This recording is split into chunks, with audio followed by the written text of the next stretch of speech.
ya estoy viendo que estoy ronca y me dice, me he invitado nada, a normalizar las diferencias, empezamos bien, ya he hecho ahí una declaración de intenciones, David Rodríguez Vázquez, David de Pegasus y de muchas cosas más, porque vamos a hablar de ti. Qué suerte tenerte. Suerte era mía, o sea, además, como te decía antes, te he traído un pantalón en tu honor con corazones, ¿vale? Porque para un millennial, claro, has marcado una etapa, es verdad, o sea, te decía a mi madre, digo, estoy súper emocionado, digo, ni el hormiguero ni nada, ver a Anne y hablar de conciencia. Sabes que es mi público, tu madre, ¿eh? O sea, eso es lo que me pasa. Sí, aquí se ríen mucho, pero lo de Hola Corazones ha marcado mi vida. Y a ti te han marcado otras cosas también. Me han marcado muchas cosas, pero al final es lo que te hace crecer. O sea, nunca cambiaría nada de lo que he vivido, porque, y lo digo verdad, ahora hablaremos, pero son aprendizajes y ya hablando de mi etiqueta, de mi discapacidad, gracias a ella de base yo aprendí a lo que era frustrarme, a lo que era ver que las cosas había que esforzarse, que luego le pasas la línea y te vas a un lado que es negativo, pero me marcó para bien y gracias a lo que vivimos es lo que somos, entonces mira dónde estoy. Si dices con discapacidad, cuando yo presento eventos, como me pasa, digo capacidades distintas. Y quiero que, estamos hablando a calzón quitado y te tengo que preguntar, ¿por qué hacemos esto? ¿Por qué tenemos que ser tan cuidadosos cuando es verdad que hay una cosa, además tú lo dices, hay algunas cosas que tengo carencia de ellas, pero tengo otras mucho más potenciadas? Hay que cambiar el enfoque. Al final nosotros, o sea, yo escuchaba a mucha gente que no sabe cómo llamarte, que se siente mal, y digo, ese no es el camino, hay que conectar. Entonces, ¿qué más me da que sea discapacidad, que sea diversidad funcional? Yo siempre lo digo que para mí la palabra diversidad funcional es como si en vez de llamarme tonto me llaman tontito. Para el caso lo mismo, es un eufemismo. El problema no es la palabra, que es una etiqueta que desde que te la ponen te limita en la vida. Y ahí está el problema. Entonces, ¿qué propone Pegasus o qué propusimos en su momento? Hostias, es que lo que realmente nos limita en la vida, en mi caso lo digo de verdad, ahora hablaremos un poquito más detalladamente, no era mi forma de andar. Me daba chichones, sí, alguna que otra caída, como hemos hablado, pero no era eso, era el miedo. El miedo a sentirme solo en el cole, el miedo a no ser querido por mis papás, el miedo a que ninguna chica le gustara, el miedo y el miedo. Y me di cuenta que no era tan especial, que eso lo teníamos todos, y a mí es verdad que me conectó en este caso en mi discapacidad, pero te puede conectar la muerte de un ser querido, un desamor, el trabajo, cualquier cosa al final, el miedo está ahí, ¿no? Entonces, de esa manera creo que podemos generar un movimiento de acceso universal, que todo el mundo se sienta partícipe. Porque a mí lo que me ocurría de joven era que no me sentía, o sea, veía los referentes de aquella época, que no voy a dar nombres, pero seguro que os suenan. Estás ahí donde me encantaría estar ahí para gritar al mundo este mensaje, pero siento que es un discapacitado que hace cosas y que al final hay un lucro que es normal, es lícito, pero ya está. Para mí, y se acabó, ¿no? Entonces, creo que la sociedad ahora tiene que, tomar ejemplo y al final lo que hicimos de, oye, yo podía ser un influencer, y lo digo siempre, podía vivir en las Bahamas de dar charlas, porque como tienes discapacidad, parece que dar charlas todos podemos dar, ¿no? Y de contar mi superación y esas cosas, y dije, no, yo quiero hacer cosas que transformen de verdad y que eviten sufrimiento, porque esa sensación de sentirte diferente y sentirte algo, o sea, un bicho raro, la hemos tenido todos. Y es muy triste, ¿no? Y hay mucho sufrimiento ahí, además, luego sin querer te metes en donde crees que la solución, que esa no va a esa diferencia, y la harías todavía más. Eso es lo que te decía, que al final vas como tapando, ¿no? Y me parece muy chula esta vuelta de tuerca de decir, voy a ir un poquito más allá, ¿no? Pero me pasé, ¿eh? Bueno, tú te pasas siempre. No, pero tengo que reconocer que, que yo también he sido de esas personas que han utilizado su discapacidad para llamar la atención, sin ser consciente, he hecho retos deportivos. ¿Tú hacías marcha, 10.000 marcha? Sí, hice, bueno, Spartan Race, media maratón, y al final me di cuenta con el tiempo de que me estaba cargando el cuerpo, ¿y para qué? Para conseguir la validación de los demás, y más triste todavía, para a través de esa validación conseguir la de mi madre y mi padre. Porque yo siempre cuento que hay una pregunta que nos hacen mucho a las personas con discapacidad, que es si existiera un botón rojo, que si te quitaras la discapacidad. Y yo me acuerdo que hace unos años yo todo chulo decía, ni de coña, amo mi discapacidad, me flipa, me la suda lo que diga la gente. Era mentira. Estaba roto por dentro y más estaba tan roto que al final no quería ni a mis padres, porque su forma de ver la discapacidad como un problema me hacía daño, entonces la tenía que bloquear. Y eso de tienes que aceptarla, eres un campeón, ¿no? Que dices tú siempre, venga, y tú vas como, venga, sí, lo he superado. A ver, no sé cómo se hace, pero la gestión también puede hacerse desde otro foco. Mira, en la discapacidad siempre lo hablo, hay como dos formas de trabajarlo, que es desde el pobrecito y desde el superhéroe. Desde el pobrecito creo que todos sabemos que la pena no nos gusta, sentir que nos sientan penas por nosotros, o yo os prometo, siempre decía, digo, prefiero me llames imbécil a que me digas que te doy pena porque me estás quitando mi valor como persona. que es muchas veces lo que el propio modelo de las fundaciones alimenta, la beneficencia, el paternalismo, tal. Pero luego está el otro enfoque, que es el superhéroe, que es como lo que está más visto ahora y como que le damos el ok, que es muy negativo, es una auténtica cárcel. O sea, yo veo a gente que está ahí, también nos saldrán nombres, en carreras, digo, ¿qué será lo siguiente? Digo, es que vas a romperte el cuerpo, ¿no? Y Fesser, la verdad es que cuando inventó el nombre, ¿no?, de Campeones, la película, atinó, claro, porque era una de las cosas que más nos decían, de, oye, tío, estás torcido, pero, jo, qué campeón. Y ese campeón venía con una condescendencia que, ¿por qué soy campeón? ¿Por tener discapacidad? Es más, había otra cosa que fue muy curiosa, como la ONCE, con la mejor de sus intenciones, hizo una campaña para luego sacar beneficio, que era algo así como, oye, comprar boletos y tal para que hagamos a las personas con discapacidad campeones. Hostias. Y me voy a decir que también que al final estás vendiendo ludopatía. Utilizamos la vulnerabilidad para vender, claro, que al final necesitas dinero para... Perfecto. Pero, hostias, estamos en un momento que las formas de hacer las cosas tienen que cambiar. Hemos evolucionado. Es decir, a lo mejor la ONCE antes estaba muy guay, pero creo que eso hay que evolucionarlo y hacerlo de una manera más amorosa hacia toda la sociedad. Que ganar dinero por ganar dinero no vale, que era una de las cosas que yo tenía muy marcada en mi cabeza, que el dinero sí te permite llegar más lejos y hacer que puedas tu proyecto y el impacto sea mayor, pero yo siempre decía que a través de la beneficencia no era el camino, porque al final lo que decía, sin querer a nivel psicológico hay una imagen de superioridad y otra inferioridad. Sí, al final también todos estamos aprendiendo, porque como tú dices, con toda la buena intención, fundaciones como la ONCE también lo hacen, y es momento también de que todos nos demos cuenta, ostras, estamos en un nuevo paradigma. Si así no me convence, ¿cómo sí convence, ¿no? Y cuáles podrían ser las claves para hacerlo de una forma nueva, distinta, también a un movimiento social distinto, ¿no? Y aprender desde el debate, porque muchas veces, nosotros en redes sociales buscamos mucho, a mí me encanta llevar a la gente a los polos, porque cuando generas emociones puedo generar incoherencia y ahí... Y de ahí surgen las ideas. Claro, porque no solo eso, tienes que romper patrones, tienes que romper creencias limitantes. Entonces, para romper todos esos sesgos, tengo que hacerte ver que eres incoherente. Yo soy incoherente, todos lo somos, no pasa nada. Entonces, hay que normalizar todo eso y ver la vida, yo creo, como un cuadro en blanco, ¿no? Donde vamos pintando, vamos probando y a lo mejor borramos. Esto no ha funcionado, pero vamos a ver por acá. Entonces, que no sea... O sea, yo creo que el error que llevo trabajando mucho, más que las etiquetas, es identificarte con ellas. Por el momento que te identificas con ellas, eres tú. Y siempre va a haber un enemigo. Y es ahí cuando hay esa confrontación. O sea, yo al principio estaba muy enfadado. O sea, para mí los políticos era como lo peor. Digo, tío, que utilizáis la discapacidad para postureo, tal. Pero que cuando me di cuenta que detrás de la política había personas que tenían emociones igual que yo, tenían sus miedos y tenían sus traumas, dije, hostias, que tienes que conectar, no confrontar. Y eso lo intento mucho transmitir a los sectores discriminados, estas luchas que nacen de la rabia muchas veces y del enfado porque no te han aceptado, de oye, es que no vale de nada. Si a mí me miran por la calle y le digo, peineta, como hacía cuando era joven, ¿qué vale de eso? Si te está preguntando, son niños, son personas, tienen curiosidad, ya está. Dile, pues oye, pues todos somos diferentes, pues tú eres rubio, yo soy bajito y yo tengo flow, ya está. Tienes mucho flow. Antes me has dicho que naciste al revés y que por eso vas siempre a la contra y me ha gustado mucho esto. Yo creo que todos en algún momento de nuestra vida hemos decidido que las cosas hay que hacerlas de otra forma. Y cada uno ponemos nuestro granito de arena a su manera, ¿no? Y tú lo tienes clarísimo. Sí, o sea, a mí es que al final yo he vivido mucho dolor, tanto de manera directa como indirecta. Es decir, al final yo vivo, desde pequeñito a mí me meten en el médico, en los hospitales. Tú piensas que mis padres, pues soy el primer hijo, que te tienen con el mayor ilusión del mundo, ¿no? Y de repente te llaman a tu puerta y dicen, oye, tu hijo tiene una discapacidad. Tú imagínate lo que es eso para una madre, ¿no? Entonces, claro, ellos con el mayor amor del mundo te meten a la solución son los médicos, ¿no? Te meten en fisios, en operaciones, cosas muy heavies, ¿no? Que lo hacen con el mayor amor del mundo. Pero el problema, que el para qué de ese enfoque muchas veces es normalizar. Yo siempre digo que llevo más de 26 años trabajando la forma de andar y que en la puta vida voy a andar recto. Sea menos con mis capacidades físico y cognitivas, desarrollarme como persona y ser feliz. Porque al final te están metiendo en una carrera que no tiene fin. Que no es tu guerra tampoco. Y no tiene fin y no va a pasar jamás. Ya. ¿Y dónde acabas? En una frustración y eso dónde acaba, en una depresión. Eso sí que es limitante. Entonces, volviendo a lo que te contaba, viví mucho dolor, ya no solo de mis padres, que cuando ya me hice mayor empecé a meditar y a desbloquear todo eso, porque claro, tenía un bloqueo de la hostia.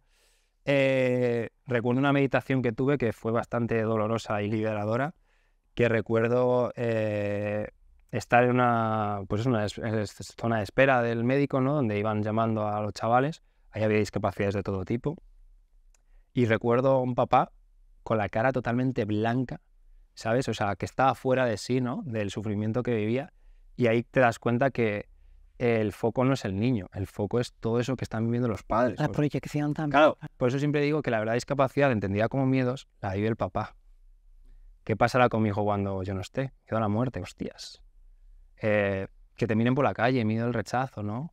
Miedo a equivocarte, miedo al cambio. Entonces, hostias, pues te das cuenta que me he criado en tanto dolor que de alguna manera eso había que transformarlo en crecimiento. ¿Esto lo has hablado con tus padres? ¿Con los Rodríguez Vázquez? Sí, tuve una conversación muy bonita o sea, mi relación con mi familia fue turbulenta, porque al final yo era un macarra, sí, o sea, me decían que no, yo lo hacía. Al final ellos me querían llevar hacia, pues, alejarme totalmente de la discapacidad, ¿no? Pues se fueron mucho a mi intelecto, a mi inteligencia, me dieron mucha cultura, que eso fue muy importante y es clave en la filosofía, ¿no? De tener la apertura a la diversidad, ¿no? O sea, gracias a ellos, o sea, yo viajé un montón, he ido a Egipto, he ido de joven a muchos sitios, ¿no? Lo que pasa que luego se me empezó a torcer la relación porque era como que me sentía obligado, como que no me sentía yo. Es el péndulo a la inversa. Claro, y que empezaba a percibir que mi discapacidad no la aceptaban. Entonces, todo lo que ellos me decían, yo lo llevaba como no me quieren por mi discapacidad, que muchas veces no tenía ni nada que ver. Simplemente, pues lo que te digo, lo hacen lo mejor que pueden. Y, hostias, tienes un hijo con discapacidad, encima es un macarra, un echapalante. Hostias, es que todavía, claro, yo me acuerdo, mi papá, el pobre, lo pasaba muy mal porque me encantaba el fútbol. Y yo recuerdo que él lo pasaba fatal, porque yo salía el último minuto y me miraba todo el mundo. O sea, es que imagínate eso para un padre, ¿no? O por una persona que joder, que las han enseñado que tienen que ser normales y pasar, pues eso, por todas las etapas sin que llamen mucho la atención y de repente tiene un hijo que llama la atención por 3. O me acuerdo también la etapa en la que más o menos estaba colocado, había estudiado la carrera, se habían dejado encima un dinero y llego y digo, oye, que me voy a dedicar a lo social. Madre, la mujer casi le da un infarto. O sea, hemos metido, pues eso, esfuerzos, dinero, tiempo, y de repente dices que la carrera no, y que te vas a la discapacidad otra vez, donde el foco es la discapacidad, donde yo llevo años huyendo para que tú no seas discapacidad y seas mucho más, ¿no? Entonces, cuando surge Pegasus, yo recuerdo los primeros años que fueron muy duros porque no lo aceptaban del todo y es normal. Al final les enfrentaba a todos sus miedos. Esto es como todos los padres que quieren que sea funcionario. Pero qué bonito lo que dices de... Me di cuenta de lo que ellos estaban sufriendo a través de mí. Me costó mucho, y me emociona a día de hoy. Sé que todavía hay muchas conversaciones y tuve una conversación muy bonita donde la dije que joder, que yo sabía que lo habían hecho con el mayor amo del mundo, pero a mí había cosas que me habían hecho daño, ¿no? Y que al final yo lo que intento en Pegasus precisamente es evitar ese sufrimiento a esas madres y a esos hijos, porque siendo sinceros, yo monto Pegasus en montar un espacio donde a veces aceptado y David mola. Hostias, ¿eh? También había una parte amorosa, por supuesto, que yo cuando trabajaba con los niños, es que me estaba abrazando a mí mismo. Es que todo mi dolor se curaba cuando yo abrazaba a otro niño, ¿no? Entonces, cuando empiezo a trabajar toda la parte de mis padres, empiezo a aceptar que no me acepto, que eso es clave, porque yo no me podía mirar ni al espejo, mi forma de andar. Siempre tengo una anécdota, yo soñaba recto. Hostias, ¿eh? Qué heavy, ¿no? Ojo la puta cabeza lo que hace, ¿no? Entonces, cuando vas integrando todo eso, te quitas ya ese personaje, ese humor negro, al final todo eran herramientas que yo tenía para ir aceptándome. Pero claro, en ese proceso de crear un personaje, me di cuenta también que me había cargado mucha gente y que había hecho mucho daño, no solo a mis padres, a parejas, que para mí las parejas al principio eran trofeos. Hostias, qué heavy.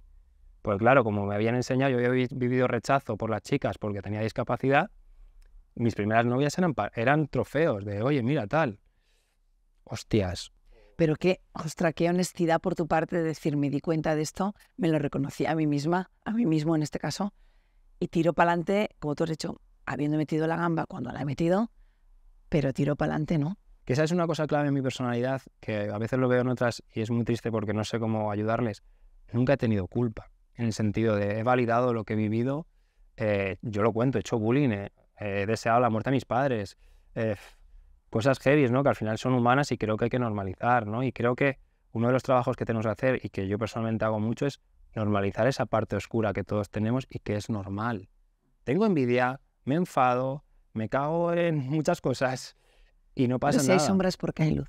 Efectivamente, efectivamente. Y vivo y he vivido, sobre todo una parte de mi vida, donde esas sombras y esa luz todo el rato había una dualidad, ¿no? Que tenía que ir recolocando. Pero, jo, es muy bonito, o sea, también con los padres, ¿no?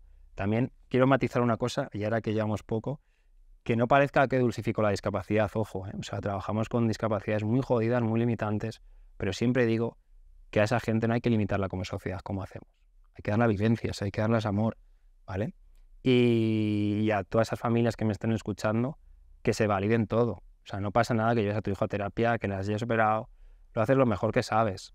Solo proponemos otro camino. O sea, al final, el enfoque clínico de ahora mismo lo que te enseña a los papás es, oye, tienes 18 años, que es el desarrollo del cuerpo del chaval, para hacer todo lo que puedas para que sea lo más funcional y más normal posible. Nosotros cambiamos la película y digo, no tienes 18, tienes 6 años. ¿Por qué? Porque en esos 6 años se monta la autoestima del niño.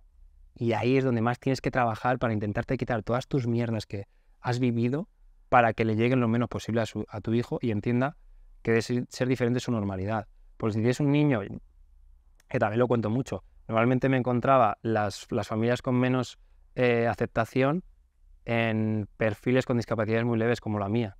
¿Por qué? Porque está la esperanza de ser normal.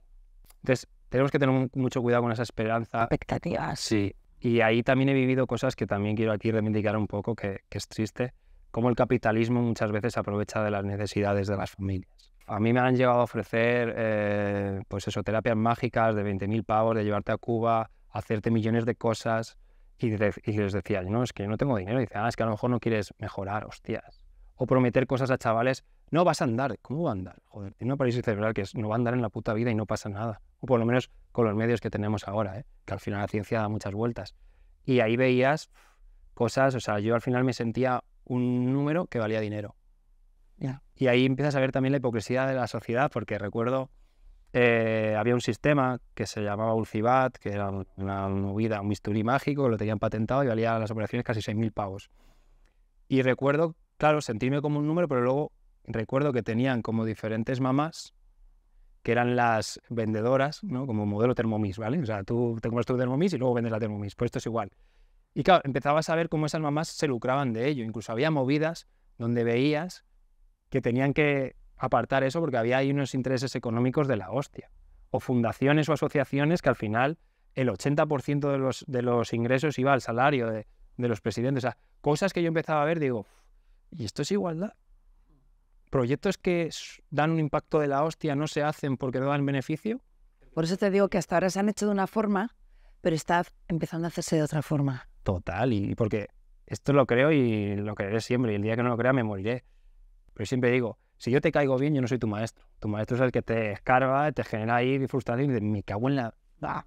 Ese es el maestro. Y muchas veces, ¿qué pasa? Que nos vamos de eso porque nos genera insatisfacción. Y al final nos enfrenta a una muerte, que es una muerte a nuestro yo que nos hemos creado, ¿no? Ese yo social. Entonces, si tú no te atreves a salir de esa zona de confort y a cuestionarte quién eres, jamás vas a ser feliz, ¿no? Entonces es un poquito el trabajo y lo que intentamos hacer. Oye, me has dicho que te apetecía mucho hablar también de cómo ha influido en ti la práctica de la meditación. Me cambió la vida, muchísimo. La psicología en sí, es decir, yo te voy a contar cómo apareció la psicología en mi vida. También tengo que contar, y esto es muy importante, porque esta es la apertura que yo tenía, es que a mí me flipaba la filosofía. Yo en el cole me aburría mucho, ¿vale? Muchísimo. Luego ya empecé mis carreras, mi grado superior, tal, y es verdad que había como una insatisfacción en mí porque ya algo de mí no se volvía a estimular. Y nada, monto Pegasus y a las 2 semanas me escribe un señor calvo, ¿vale? Con bata, que se llama Carlos, que me cambió la vida el cabrón, ahora te contaré. Pues nada, pues llega un señor, me dice que tengo luz, que vaya a sus sesiones y bueno, yo me siento ahí, se me sienta ahí el señor calvo, olía todo muy raro, a incienso. Yo tenía 21 años, venía de fábrica, esto es muy importante, yo era un poligonero, claro, o sea, imagínate, de ver a Carcós, que también es calvo, a ver a este señor. Entonces, yo flipaba en colores y el caso es que me empezaba a hablar cosas del ser, del ego, yo no sabía ni lo que era el ego. ¿Pero él dónde te había visto? En las redes sociales. Ah, vale, ok. Y es verdad que me había visto alguna vez en el gimnasio porque era de Arganda, de la zona de donde yo tal. Y el caso que le enamoré, ¿no? Y dijo, oye, yo quiero ayudarte, pero no sabía ni que me iba a ayudar, ¿no? Entonces, bueno, pues yo fui, me gustó. Lo primero que le pregunté, digo, no sea religioso, porque a mí, claro, ahora os contaré anécdotas de la religión y la discapacidad que, claro, me generaba mucho rechazo. Me dijo, no, esto simplemente es espiritualidad. Digo, vale, no sé lo que es, pero venga. Entonces estuve ahí un proceso muy largo, donde me lo tomé un poco como yo sabía, como a mí me apetecía o le apetecía a mi mente en aquel momento, y el caso es que me empezó a desmontar. Me presentó la meditación, es verdad que era el peor alumno que ha tenido en su vida, yo siempre eso decía, tuve años sin hacer nada de lo que me decía, las pelis que me mandaba, pero bueno, iba ahí generando un caldo de cultivo y me iba desmontando todo ese personaje que yo tenía muy, muy duro. O sea, yo ahí llegué, quería ser deportista olímpico, o sea, yo decía que amaba el deporte, luego me di cuenta que no amaba el deporte, que era mi canal para aceptarme y conseguir validación. Entonces, bueno, gracias a todo eso llegó un momento en mi vida donde rompí debido a un desamor, que siempre digo de manera jocosa que era mi novia y cada día la de más gente, pero yo no lo sabía. Sí, era poliamoroso, cosas de la vida. Doy mucho las gracias a esa pareja porque, claro, yo venía de... El amor me daba miedo. O sea, yo venía de huir del amor porque, claro, el amor significaba vulnerabilidad, una palabra que yo no sabía lo que significaba en aquel momento. Y de repente con esa pareja yo me dejé amar. ¿Qué pasó? Pues evidentemente yo tenía muchas mierdas, ella también, había mucha toxicidad, éramos muy manipuladores los dos, y eso era de la hostia. Y a ella la generaba mucho rechazo mi discapacidad. Ella era de Armenia, claro, también hay que entender dónde venía ella, dónde la discapacidad era otra movida. A sus padres le generaba mucha discapacidad, o sea, mucho rechazo. Y te decía cosas como, jo, pero es que, lo siento David, pero ¿cómo me vas a llevar cuando nos casemos? ¿O vas a poder llevar a nuestros hijos? Cosas que, hostia, muy heavy para mí, ¿no? Eran muy duras. Y ahí me rompí en canal, acepté que no aceptaba mi discapacidad y gracias a la meditación me salvó. Porque yo ahí lo cuento, he tenido pensamientos de suicidio porque lo pasé tan mal. Para mí fue un doble luto o un doble rechazo, porque era el rechazo de esta chica, pero que me conectaba ¿a qué? Al rechazo de mi madre. Y gracias a eso vino esa conversación que te he contado antes, muy bonita, que me cambió mucho la relación con mis padres y me cambió todo. O sea, yo me acuerdo en aquella época ya daba charlas y ahora la he hecho para atrás y digo, madre mía, que habla del amor, vaya idiota. ¿Qué cosas decía más superficiales, más tal? Y me cambió mucho la vida y gracias a esa persona, joder, la agradezco un montón porque es la clave, o sea, es el primer punto de inflexión y ahí viene la meditación. O sea, ahí sí que ya entra la meditación muy fuerte, empiezo a escarbar mucho, a comprometerme con ella y a intentar meterlo en todo lo que hago, ¿no? En el proyecto, por ejemplo, metemos siempre entre 1 hora y 2 semanales de psicología y de inteligencia emocional para los trabajadores, porque yo sabía que era la clave. Yo no sabía cómo explicárselo a la gente económica, decía, digo, sé que para ti es un gasto, pero te puedo asegurar que si estamos contentos, esto es una inversión de la hostia, ¿no? Pero claro, en aquel entonces, que esto era 2017 cuando yo empezó, eso en las empresas era inviable. Ahora sí, ¿no? Se habla mucho del bienestar emocional y trabajamos con muchas de ellas, estoy súper orgulloso. Tenemos que dar todavía un pasito más, pero hablar de la meditación y de esas cosas era muy loco. Y a mí sobre todo me generó un crack, porque yo empecé a conectar con un señor de 40 años y ya no conectaba con mis amigos. Entonces tuve la ruptura con mis amigos, que fue muy dura, porque claro, volvemos al rechazo de mi madre. Yo había sentido que en mi casa no tenía el amor o la aceptación que yo necesitaba. La tuve en la calle, con todas sus consecuencias. O sea, ahí hubo drogas, hubo muchas cosas, muchas vivencias. Es cierto que yo nunca me perdí porque muy rápido me di cuenta que, digo, vale, David, has conseguido ser aceptado, pero ya no eres tú. ¿Qué pasa aquí, no? O sea, ya no me sentía que ese era el camino. Y bueno, pues al final la meditación trajo muchas cosas, muchas lágrimas. Me enseñó a llorar. Yo no sabía llorar. Un tío muy duro, no podía llorar. Ahí también entra esa parte del machismo, ¿no? De que el hombre no puede llorar. Y hostia, me costó de la hostia. Yo decía, digo, quiero llorar, pero no puedo, pínchame, digo, no sé. Y fueron años de aprender a llorar y a día de hoy a veces tengo rachas, digo, hostias, llevo sin llorar mucho. Y me cambió la vida. Cuéntame ese momento en el que empiezas a meditar, que me has dicho, "Jo, me costaba un montón". Para los que no hayáis meditado nunca, en este canal estáis todos muy hierbas ya y estáis muy acostumbrados.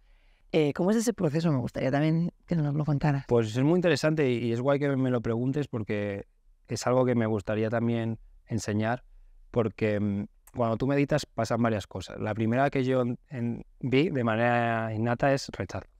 Uy, no me apetece, esto no es para mí. La frase esto no es para mí es brutal. Es verdad que hay casos que tienen mucha ansiedad, que tal, que a lo mejor hay que hacerlo de una manera más paulatina, hay que buscar otras herramientas, pero la meditación es para todos, eso lo tengo clarísimo. Y si dices que no, es que tienes mucho miedo y que lo que te enfrenta, tal. Necesitas a alguien que te ayude y tal. Pero lo que me pasaba era eso, que decía, esto no es para mí, o me dormía. Y luego otra cosa que trae la meditación, y meto siempre en la psicología, es el efecto rebote. Es decir, cuando Carlos me metía el dedo por el culo, pues claro, ¿qué pasaba? Decía, a tomar por culo, no te vuelvo a ver, ¿no? O sea, hay una cosa que me generó muchísimo rechazo, pero os vais a reír seguro, que es cuando yo empiezo a trabajar todo el tema de mi expareja, me empieza a enseñar que eran patrones de mi madre, incluso que físicamente se parecía a mi madre. Y digo, ¿qué me quieres decir, Carlos? ¿Que me quieres follar a mi madre? ¿Qué me estás contando? Ahí fui consciente de que yo, la gente que más me atraía era la que más se parecía a mi madre. Y era gente muy tóxica.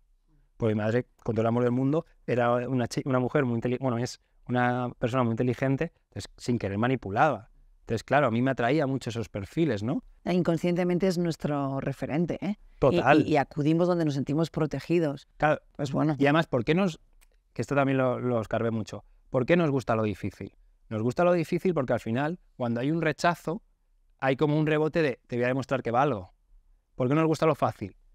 ¿Porque nos aburre? No, porque nos da miedo el amor, que es lo que a mí me pasaba. A mí cuando venían chicas que eran maravillosas, que desde aquí, perdona a todas, estuve un mes pidiendo perdón a mujeres, ¿eh? Esto es real. Eso de tirar de agenda y a ver, fulanita, madre mía. Sí, pues pedí mucho perdón, pero me di cuenta que esa gente que me daba el amor así, de gratis, me daba pánico.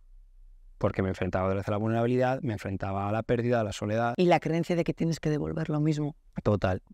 Al final, claro, yo siempre lo digo, soy una persona, y a día de hoy todavía con una personalidad muy fuerte, soy extrovertido, tal, tengo una personalidad muy fuerte, pero una autoestima muy baja. Y yo normalmente, siempre lo digo, cuando te encuentras gente con personalidades muy fuertes, la autoestima normalmente es muy baja. Lo que pasa es que tienes unas capacidades que es como que el miedo le dan la vuelta, pero siguen estando ahí. A mí me da miedo hablar en público. Posiblemente a ti te haya pasado, ¿no? A lo mejor no, ¿eh? ¿Sabes lo que me pasa a mí? Cuando tengo que hablar sobre estos temas que son de bienestar, no me veo capaz. O sea, porque siento que no sé suficiente o que estoy imponiendo algo que quizá cada uno tiene que llevar su camino, y entonces estoy ahí con una lucha interna porque me las curro las conferencias y me las preparo, con documentación, con tal. Y cuento mucho de mi propia evolución y soy muy vulnerable y no me importa contar mi personaje, mi historia, mi tele, las cosas. Pero sí es verdad que exponerte no es fácil. En cambio, a mí me dicen 5 y empieza, me da igual campanadas con 10 millones de personas que presentar una gala en el Santiago Bernabéu. O sea, todo lo que sea, que hay un guión, pim, pam, ahí estoy suelta. Pero cuando tengo que empezar a hablar de cosas que le van a llegar al otro desde otro prisma, soy muy cuidadosa, muy cuidadosa. Te voy a decir una cosa que a lo mejor te han dicho mucho. Se lo decía mientras venía. Me hace más ilusión estar aquí que en un hormiguero o en un, ¿cómo se llama? Broncano, tal, que es la hostia, que es prime time, tal. Pero me hace ilusión por 2 razones. Una, no sé por qué, y te lo digo corazón, tienes una energía muy bonita y además estar contigo aquí y hablar de esto me parece la hostia. O sea, que tú que tienes, lo que te hablaba antes, que eres un referente, que has pasado por donde hayas pasado, que utilices toda tu potencia para hacer el bien y no creo que impongas. Al final también, muchas veces, si esto pasa, y le pasa a todo el mundo en la espiritualidad, sin querer tu mente hace cátedra, lo coge, se identifica con ello y ahí comete el error, pero porque bueno. es tu verdad, es lo que te ha funcionado a ti, se lo quieres contar. Claro, pero al final nosotros lo que queremos simplemente es, oye, que hay esto, hay estas herramientas, a mí me han servido, prueba tú las tuyas y te quiero acompañar. Y yo creo que es lo que haces y tienes que estar muy contenta. Y es verdad que al final, ¿cómo se llama? El síndrome del impostor, ¿no? A mí me pasó en los primeros años un montón porque, claro, decía, hostia, estoy teniendo éxito, pero no tengo nada de lo que me dijo la sociedad, no tengo carrera, claro, o sea, no sé de empresa, no sé de discapacidad, más allá de mi historia, ¿no? Me sentía un vendehumos. Pero, pues al final, parte de ahí hay veracidad, que luego ahora empecé a estudiar, empecé a formarme y tal, pero hostias, yo creo que siempre que hagas las cosas con amor, o sea, a mí me ayudó mucho porque yo, la primera vez que di una charla, me di un ataque de ansiedad. O sea, me pesaba el aire, tía. Te lo digo de corazón, ¿eh? Y encima mi primera charla fue en el Kinépolis para 400 chavales. ¿Qué pasó? Me planté ahí, lo hice, salió de puta madre y me dijo una tía, ¿qué tal? Digo, lo he pasado fatal. Me dice, pues te vas a dedicar a ello, se te da genial. Tienes un montón de cosas entre manos, pero cuéntame un poco hacia dónde vais con todo este proyecto y todas las, porque seguro que estás pensando en viajes, proyectos, charlas, conferencias, actividades, el proyecto Pegasus. Mira, el proyecto Pegasus, yendo al origen, nace de la inconsciencia y nace de algo... No, de verdad. O sea, apareció en mi vida. O sea, yo tuve mucha suerte porque en 21 años yo encontré mi propósito y mi camino. Es verdad que eso también ha sido complicado y mucha responsabilidad. Y mascando el polvo, ¿eh? Sí, no. Y que era un chaval, que yo me acuerdo que al principio me quería... Una fundación, te querían poner camisa. Digo, no. Me querían quitar los tatuajes. Digo, no, yo soy yo. O sea, por tener una camisa mi mensaje va a valer más. No, yo te vengo con mi rollo, te hablo con mi flow y ya está, ¿no? Entonces, al final lo que siempre he querido es montar un modelo diferente, un modelo que cambie y evolucione lo que actualmente hay. Entonces, ¿qué queremos? Cambiar el paradigma de la discapacidad y, ojo a esto, de la diferencia. Porque todos somos diferentes, de ahí nuestro eslogan, y es nuestro, no voy a decir el nombre. Lo mío no es normal, pero lo tuyo tampoco. No nombres a la empresa que... Vale, por favor. Vamos a dejarles, que son amigos además. Eso. No, y que todo aprendemos, gracias, chicos. Pues lo que queríamos cambiar eso y demostrar que todos somos diferentes. Entonces, hay dos proyectos que son los dirigidos, digamos, a las personas, que es uno, la accesibilidad al deporte y accesibilidad a la terapia, ¿vale? Que es Inclusive Sport y terapia para todos. Y luego tenemos otro proyecto, que es la evolución a esos donativos fríos, a esos voluntarios, que realmente hemos generado una consultoría de diversidad que se llama Indiferente. Y al final lo que buscamos que es ayudar a las empresas a construir de una manera que reduzcamos esas creencias limitantes respecto a la discapacidad y la diversidad. Porque una cosa que quiero dejar claro aquí, para ser diferente gente, no tienes que pertenecer a un colectivo, por favor. Todos somos diferentes. O sea, no tengo que tener discapacidad, ser mujer, no, tíos, todos somos diferentes. Y parece que la diversidad la ha copado la vulnerabilidad y creo que eso es un error. Porque el que cumple, no... Es que no. Qué bueno, y además si tuviéramos que hacer un grupo por cada diferencia... Vaya mierda. Mira, el otro día leí en un libro de estos que me gustan a mí, rayantes de budismo y tal, decía, la diferenciación sin igualdad es una mala diferenciación y la igualdad sin diferenciación es una mala igualdad. Es decir, ¿qué hacemos? No, todos somos iguales, para todos, no. Es que hemos confundido dos conceptos muy diferentes, que es la inclusión y es la igualdad. Por supuesto tenemos que tener igualdad de derechos. Todo el mundo tiene que tener su salud, tiene que tener su deporte, lo que hemos hablado, ¿no? Igualdad de derechos, que se pueda desarrollar. Pero cada uno es diferente, necesita sus cosas. Y tienes que aceptar tus limitaciones. Es decir, yo pues no puedo ser bombero, ni puedo ser socorrista. Y me podría sacar el título, que es muy triste. Pero si yo soy socorrista y tú te ahogas. Y yo también, que es lo peor de todo. ¿Sabes? Que amo mi vida. Entonces, ¿qué mierda, qué incoherencia es esa? Y me voy un poco a cuando nos hemos peleado, pues, que no, que es que los bomberos que son chicas, que sean otras pruebas. No, coño, el fuego es igual para todos. Entonces, creo que muchas veces vivimos en una sociedad que se convierte en incoherente y en no empática, que eso tiene mucho riesgo. Tienes que empatizar, tienes que amar al otro. Es verdad que ese amor nace de amarse a uno mismo y, como decíamos antes, por suerte o por desgracia nos quedamos muy poco. No, por suerte no, por desgracia. O sea, entonces, bueno, pues es un poquito lo que queremos hacer. Ahora, a día de hoy, somos 33 profesionales en la Comunidad de Madrid. Estamos impactando en 7 zonas de la Comunidad de Madrid. Tenemos empresas como Sprinter que ya se han unido al Flow y quieren llevar esto a toda España. Trabajamos con Leroy Merlin, hemos trabajado con Iberdrola, con todas las grandes que te puedas imaginar. Hemos trabajado y sobre todo impactamos en 500 familias a día de hoy de manera directa y en redes sociales a muchísima más. Entonces estamos generando un cambio. O sea, ya escuchar, pues eso, todos somos diferentes, lo mío no es normal, tal, es como wow. Porque gente se empieza a cuestionar, con que gente se empieza a cuestionar, me parece la hostia. Y sé que lo que hemos creado va a ser la pieza de algo mucho más grande, porque realmente lo que hemos creado es un modelo de educación. Al final camuflamos todo, ¿en qué? En el juego, la diversión, y ahí metemos inteligencia emocional. Entonces es un modelo, y hay mucha gente, muchos proyectos. Hay otro amigo que creo que compartimos que se llama Tony Strutz, que habla del talento. Cuando le conocí, digo, tío, me la has puesto dura. Digo, llevo años... No, es verdad, me la puso durísima. Y está en la universidad ya, con ello. Total. Entonces, cuando le conocí, me gustó mucho porque también fue como matar un poco mi ego de, wow, es que lo que yo he creado no tengo que ser el protagonista, es la pieza de algo más grande. Está Tony y habrá más gente, ¿no? Que estamos ahí trabajando por una adecuación diferente y que se cuide la autoestima de la gente, ¿no? Porque la educación te lo erradica. Mira, te voy a contar una anécdota muy curiosa en relación a la autoestima y la educación. Yo volví a estudiar, ¿no? Hace poco psicología porque me gusta, porque es verdad que también tenía que formarme y coger un poco de conceptos. Y el primer examen que tuve, que por suerte fue online, me meaba muchísimo. Pero yo lo normalicé, digo, bueno, estoy nervioso, como cuando iba a competir, tal. Ya no paraba. Dije, bueno, pues mira, empieza el examen, me meo y ya está, luego ya me ducho. Y luego ya pensando, mientras me duchaba, por supuesto, dije, joder, es que me he meado de miedo. ¿Qué cojones he vivido yo en mi infancia, en mi educación, para que un examen me genere esto? Y pensé, ¿por esto yo no estudié una carrera como tal y me fui a una FP, tal? Hostias, ¿cuánta gente nos estamos cargando que le hemos dicho que no vale? Que son tontos. O sea, ¿cuántas veces tengo que escuchar en los institutos, cuando doy charlas en FP, de no, David, no me preguntes esto porque soy tonto, estoy en FP? No me jodas. Y son la gente con las mayores habilidades sociales que te puedes encontrar. Y hoy en día, en esta sociedad, lo que más te va a marcar el éxito es tu habilidad social. Más cosas, ¿no? Pero, qué triste que de pequeño nos digan eso y que... Que nos lo creamos porque quien nos lo dice lo amamos tanto que llena toda la verdad. Mira, te voy a contar otra cosa que es durísima.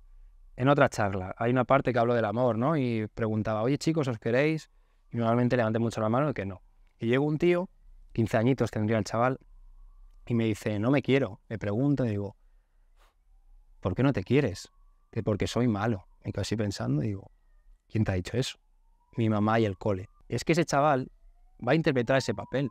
Si yo me hubiera creído que por hacer bullying yo era malo, no hubiera montado Pegasus. ¿Cuánta gente nos hemos cargado y no ha creado cosas maravillosas por decirle que es mala persona? El bullying no se trabaja desde el bueno y el malo, lo siento, no. Hay que diferenciar el ser del hacer. Yo actuaba mal, por supuesto, y tiene sus consecuencias, pero no soy malo, porque si no te lo crees, ni soy malo, ni soy mal estudiante, ni tampoco soy bueno, porque ¿cuánta gente nos sabe decir que no?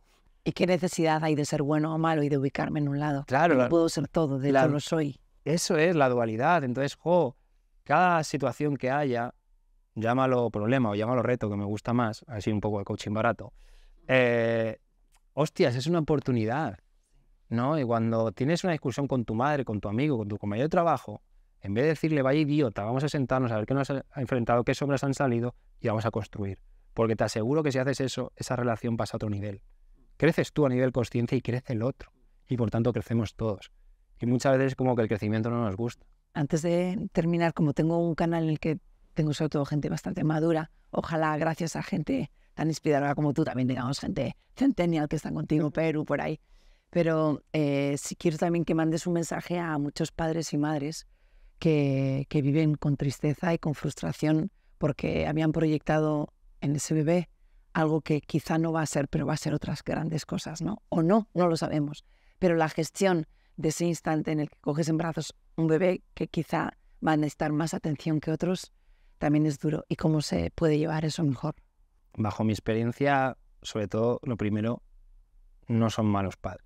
Porque hay un miedo que me repite mucho, ya no solo en el mundo de la discapacidad, sino cuando voy a empresas, que me da miedo ser mal padre. Digo, ¿qué es mal padre? Es unas creencias que tú te has creado, tal. O sea, yo creo que para ser un buen padre o ser padre, lo más importante es mostrar tu vulnerabilidad a tu hijo. Pedirle disculpas. Me he equivocado o he sentido esto. O sea, romper ese paternalismo que tenemos en la educación, tanto con nuestros hijos como en el colegio, ¿no? Y sobre todo que se trabaje.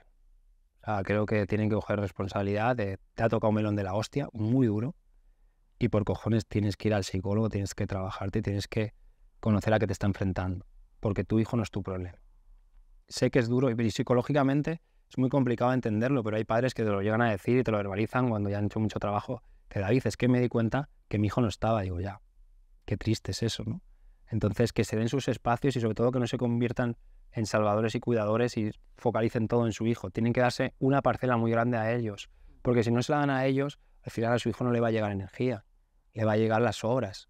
Y es triste, pero es así. Pero ya te digo, en la discapacidad, en una discapacidad, porque antes lo hablábamos y esto a lo mejor suena un poco bruto, muchas veces tenemos hijos por cubrir carencias emocionales, por sentirnos queridos. Yo he escuchado, esto es muy duro, en el mundo de discapacidad, cuando tienes un niño con discapacidad, te dicen, es que quiero tener otro para vivir una infancia normal, para que me diga te quiero.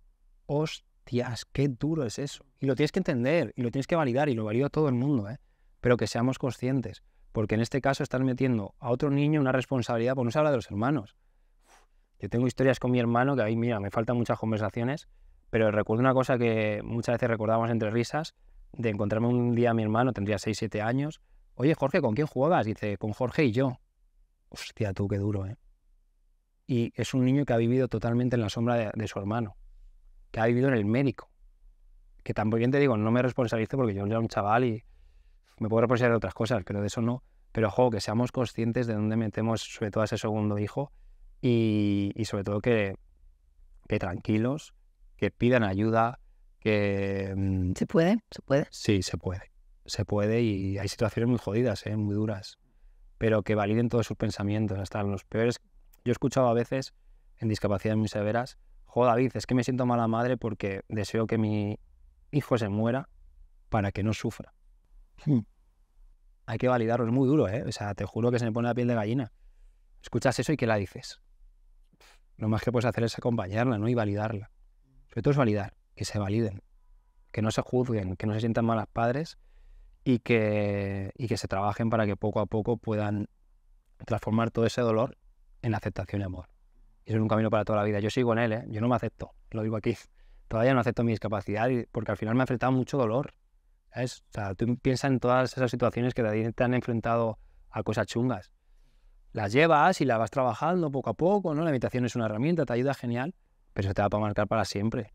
Y creo que lo importante es, pues eso, no me acepto o esta situación me supera, porque si haces eso, estás afrontando la realidad en vez de cargarte una pedazo de mochila que no vas a poder llevar. A lo mejor los primeros años la soportas, pero cuando lleves 5 o 10, no. Al final esa mochila te enferma y te vas un vago emocional y de todo, ¿no? Pues gracias.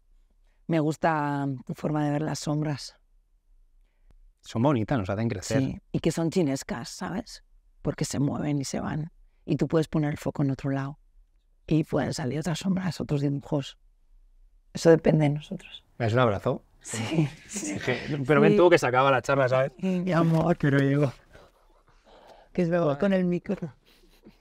Es que me has emocionado un montón, ¿eh?